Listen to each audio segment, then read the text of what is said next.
Hi, I'm Jenna Dengler. I'm here with my wife Jenna, my youngest daughter Emerson Ray, and my oldest daughter Harper. When Harper was about 6 to 9 months old, we noticed that she wasn't hitting milestones. She wasn't standing up independently. She wasn't pulling herself up to stand. By a year, she still wasn't walking, crawling, or pulling up to stand, and she had lost some of her words. She had some shakes and some tremors, and she had, kind of weak muscles. She couldn't stand. So by a year, she still wasn't doing any of those things, and we went to the pediatrician. He said, why don't you see a neurologist? We found out April 11th, 2018 that she had Rett Syndrome, and our lives changed. She is never gonna walk. She's never gonna talk. She's probably gonna lose use of her hands, because at the time, even now, she still can feed herself and do like little tasks, but very poor fine motor skills, just some gross motor skills. And so immediately you stop thinking about where they're gonna go to college, who are they gonna marry, are they gonna fall in love? What about running on the playground? What are their friends gonna be like? Are they gonna be popular in school? What kind of sports are they gonna play? And now your mind immediately switches away from all of those things. You're worried about what happens if something happens to me? Who's gonna take care of her when I'm gone? And instead of going to college, does she have to live in a facility? Am I gonna be able to care for her? What about all the things we need in her house? Like, we have a regular crib. Do we need a medical bed? Do we need a nurse? What do we need to do? And so you go from having this vision, like all these dreams for your kid, and now all you want to do is fix the one problem that has no cure. We realized that she wasn't going to have the life as normal kids.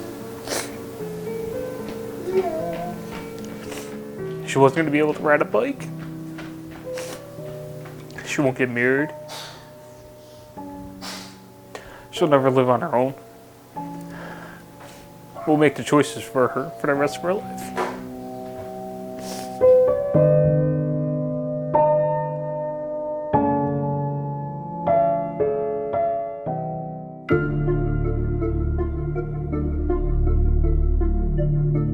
When I spoke to Michael, he says, I will help you out in anything that you need. He said he's going to get her help with the Hometown Foundation. She's going to be in the Dream Cruise. She's going to be a part of the Dream Ride. And that he's speaking to Central Connecticut State University on getting Harper a Go Baby Go car so she can be driving down the street with her friends. I can say that I'd never heard of Go Baby Go before. Chris came home and said it was something that Michael had talked to him about, and I was like, what's a Go Baby Go? So he pulls up all these really cool videos and stuff, and so it basically is everything you could ask for your kid who can't participate in the world regularly, right? So Go Baby Go lets her move, drive, ride, play, and get out there with the other kids. They might be running, but she's gonna be riding in style, and so what else can you ask for her kid who can't move, right?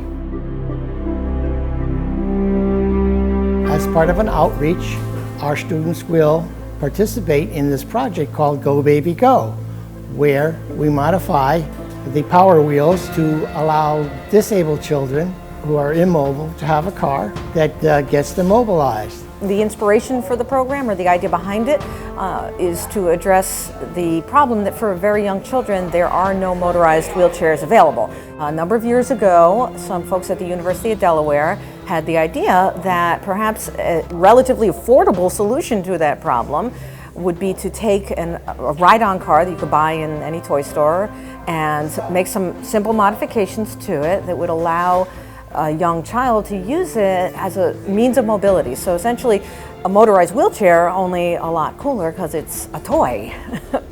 I know what it's like to be limited in how independent you can be from my past, so getting to see these kids not have to deal with that, it's an amazing feeling to see that, and then you see the little kids go from they could be tired or unhappy to they are absolutely glowing and elated, and it's just absolutely wonderful. To say we're excited isn't even close to the way we feel. I'm happy, I'm excited for her, and now she can move and she doesn't need our help to do it. It's only an afternoon or at the most 2 days, a little bit of our time. The amount of impact that it has on these families is truly invaluable, and seeing the payoff for that is, I think, what is most beneficial. Just to have her own freedom, it's going to be great. It's going to be huge. We can't wait for her to play outside with it. Our students realize at the end of the day that they have significantly changed that person's life and the family's life. We're thankful for the medical breakthroughs. We're thankful for the things that we have. We're very hopeful for the future. And maybe none of those things will change. Maybe we'll never find a cure in Harper's lifetime. But in the meantime, the only thing we're gonna focus on is giving her the very best life that we possibly can. I can say without a doubt that she is happy, she is healthy, and she is surrounded by people that love her. And those things matter more than anything else in the entire world.